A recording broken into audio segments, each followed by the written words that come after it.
Alright guys, it's the first waiver wire video of the season, so right here, I'm going to help you go through your waiver wire so you can pick out the best and most important players to add to your teams. The beginning of the season is by far the most important time to scoop up free agents in your leagues. First, because you're picking them up so early, you have the entire season for them to accumulate stats for your team. But more importantly than that, all of the little signals, new information that we're getting are much more important than anything we've gotten to this point and can help us get an advantage over our league mates. But before we get going into the actual players, if you guys aren't already, please make sure you subscribe to the channel down below. Do not forget to drop this video a like and sound off in the comments of who you're picking up off of your waiver wire or any questions you might have. Also, for anybody new to the channel this season, first up on this video, I have a big list of 5 players who I have in-depth profiles about. Then after that, I have some breakout sections for you guys playing in shallow leagues, you guys playing in deeper leagues. I'm talking about stash lists for injured players and minor leaguers. I'm going to talk about some closers, talk about guys to drop. Long video, lots of sections. Anything you need to know, you're going to get right here. All right, the first player on the big list is Joey Cantillo, starting pitcher in the Guardians. He's looked amazing so far this season. And that's right after he was really impressive in a small sample last season, where he had a 3.2 ERA and 27% strikeout rate over around 100 innings. Cantillo's a funky left-handed pitcher. We love funky left-handed pitchers. But the one thing that separates him from a lot of other change-up first lefties who don't have much velocity is that he's an extension king.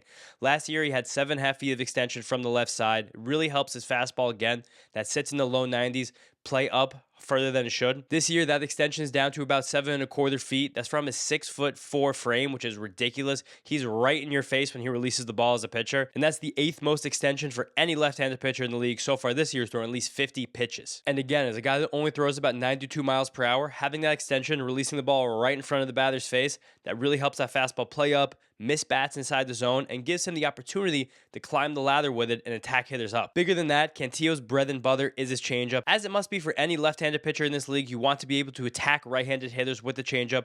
Cantillo does that. Dating back to last season, that changeup has better than a 50% whiff rate against right-handed batters, and on top of that whiff rate, even the contact they make is very poor. They cannot square it up. This is a true out pitch, and the thing that gives Cantillo a very, very steady and sturdy floor. But past that, one of the reasons I'm much more excited about Cantillo right now this season is that he's totally reworked the slider. It's a completely different pitch, and one that I think has much more upside than the version he was throwing last season. Last season, he was throwing this tight gyro slider. You guys can see it right in the middle of this pitch plot I'm showing you. It wasn't really much of a mover, much more of a subtle pitch, meant to change up the timing and the bat speed, and he threw it mostly to left-handed batters.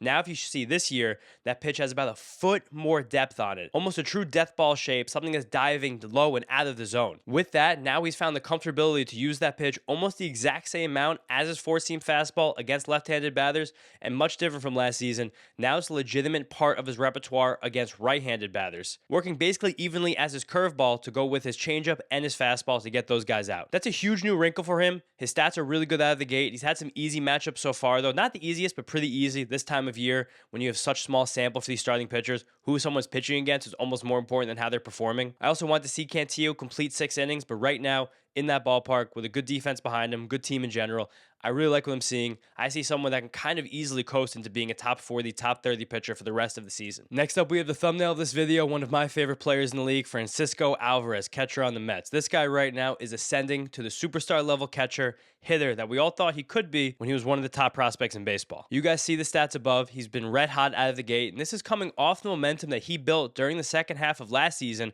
when he had a 276, 360, 561 triple slash with 8 home runs over his final 41 games. At the same time, his batted ball quality was improving. He was pulling and lifting the ball more often, and it was kind of amazing to watch Alvarez come into his own towards the end of last season, considering the turmoil he was going through at the time.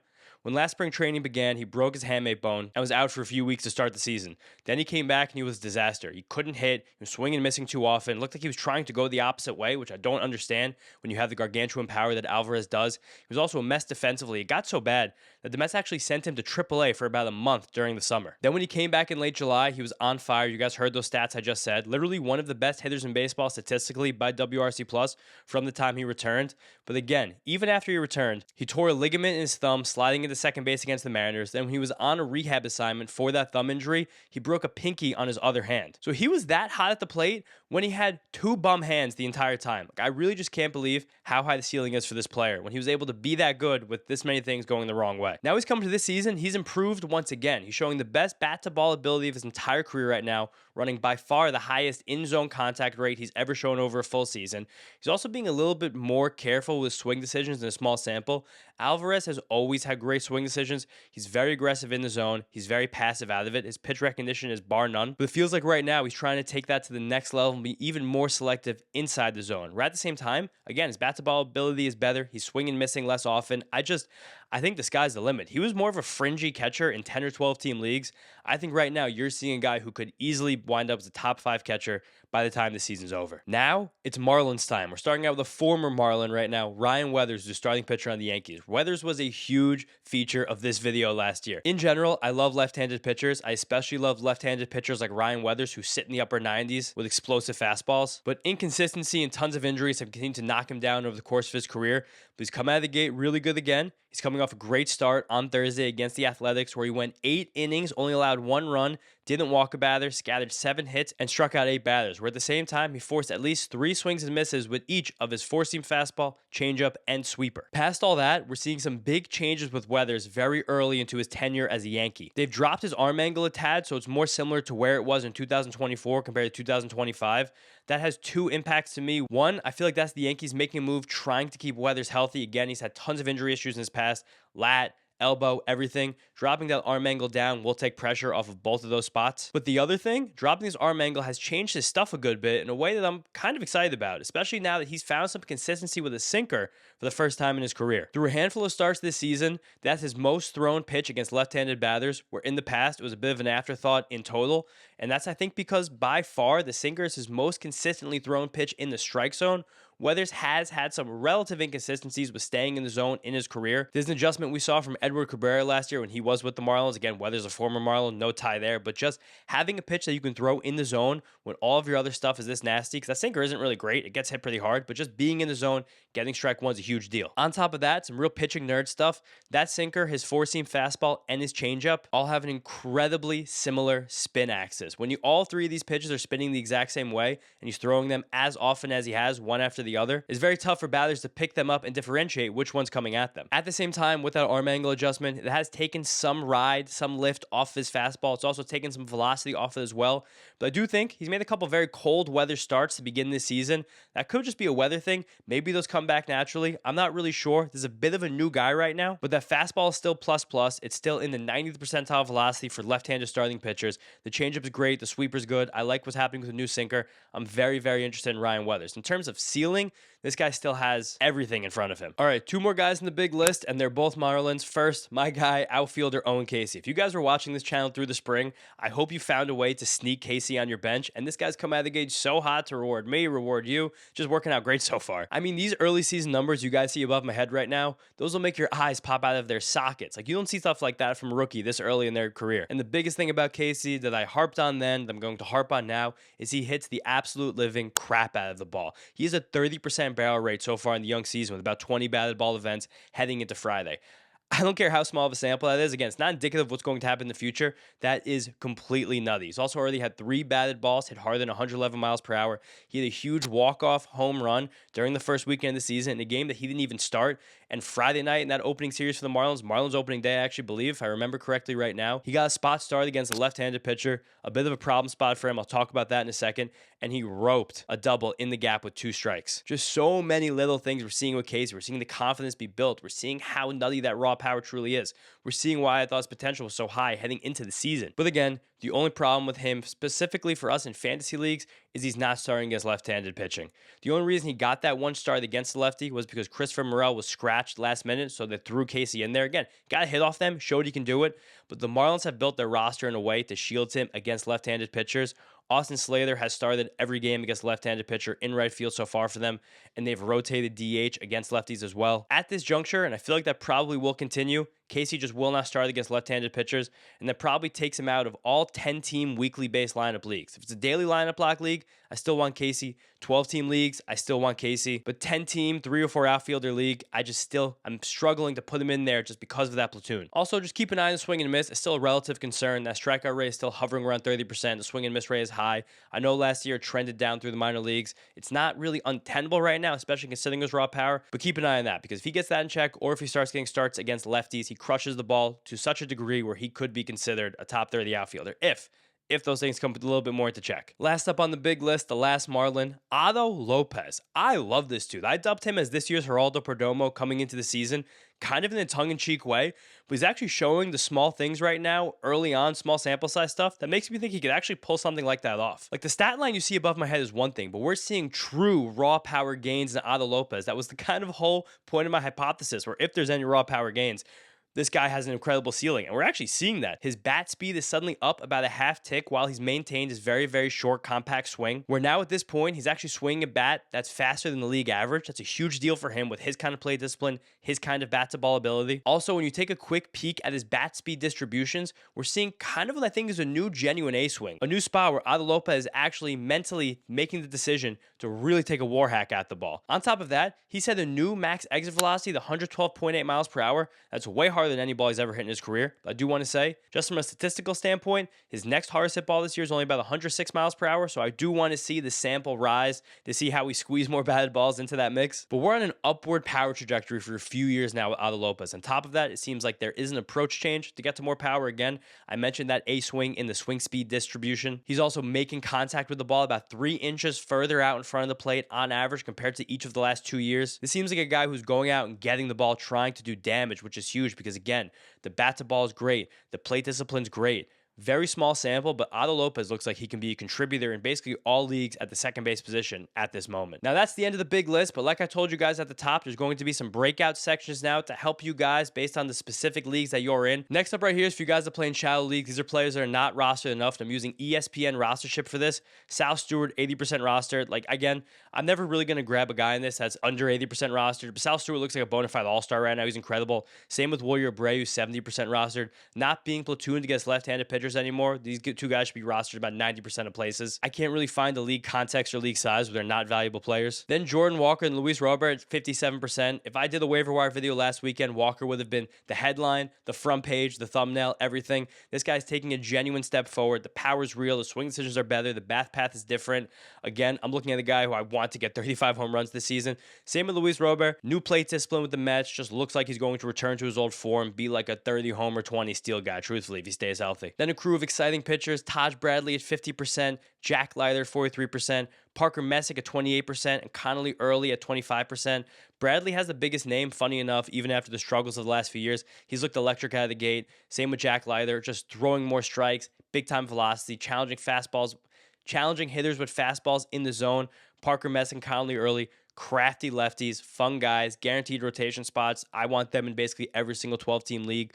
Wilson Contreras, his walk rate's insane right now with the Red Sox, also still pulling his fly balls. I like him a lot as 12-team first baseman.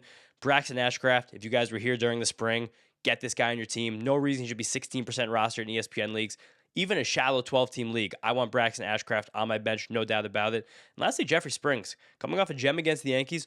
All the guy does is keep runs off the board year after year. I don't know why he's only 13% roster. I actually do know why, because that ballpark is terrible to pitch in, but try stream him when he's on the road because he's still a very good pitcher. Next up, we have the closer report. I'm going to tell you guys about important trends happening relief pitchers across the league. So if you need saves on your team, this is the place to look for them. I also just want to say at the top of this, Riley O'Brien on the Cardinals. He's the unquestioned absolute closer on that team. There were definitely some questions between him, Matt Swanson, Jojo Romero, Ryan Stanek heading into the season.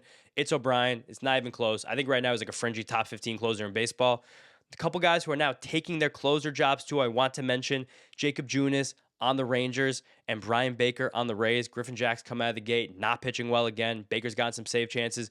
Junis has 2 save opportunities in a row for the Rangers. So those are guys, if you're kind of desperate for saves, Look at Brian King on the Astros as well. Brian Abreu right now is not throwing any pitches in the strike zone. I don't know what's happened to that guy.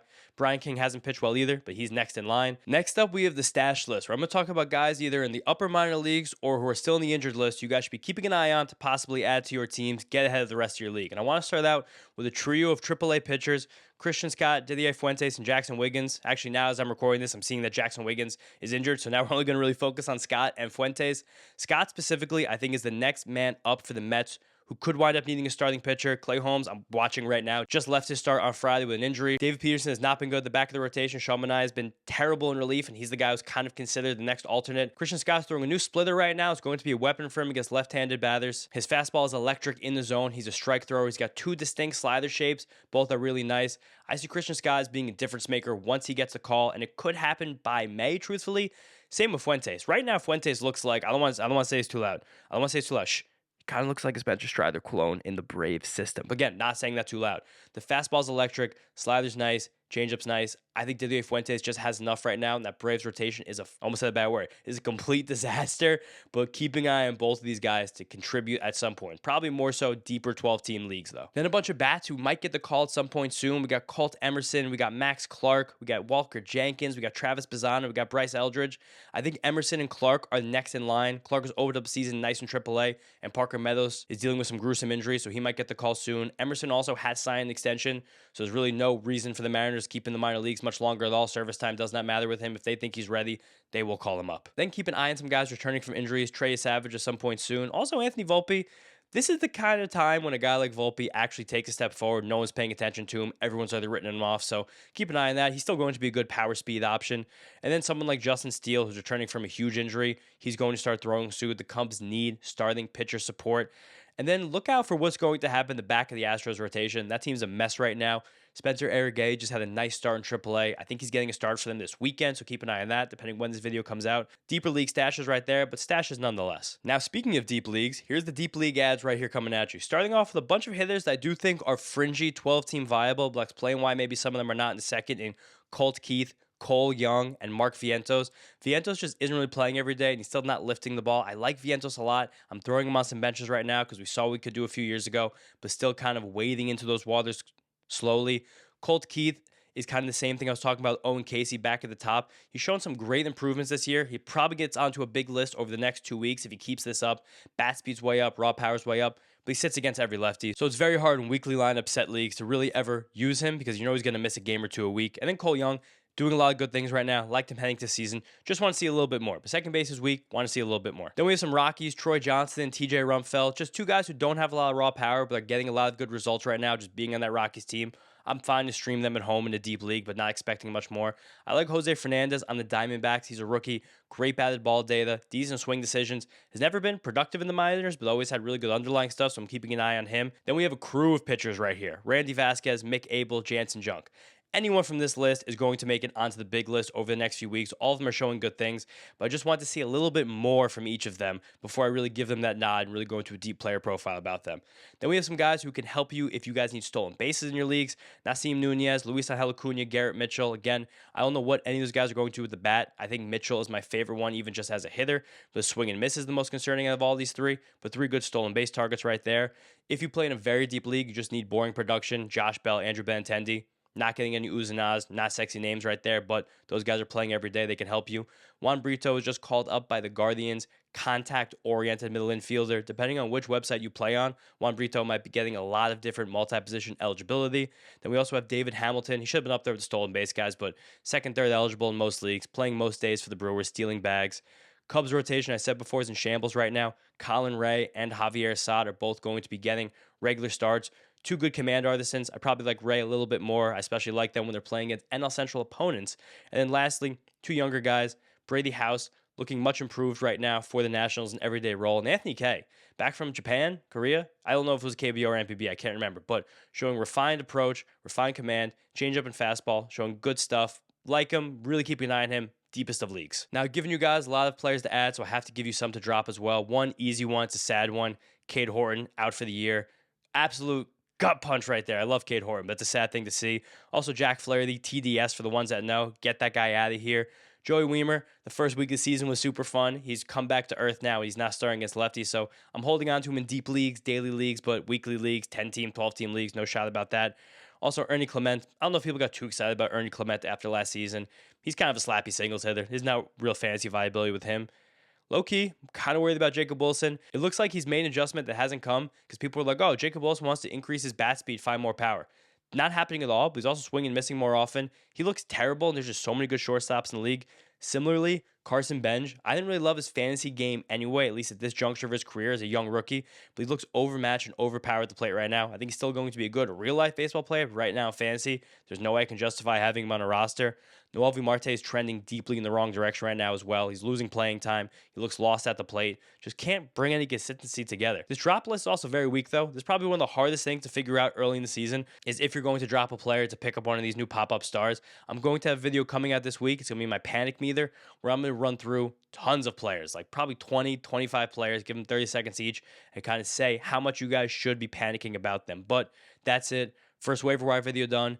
Sorry the beginning of the season's been slow. Had a huge weekend last weekend. I'm also sick as a dog since then, but videos are going to be coming twice a week now consistently after that. Thank you guys all so much for the support. I will see you next time.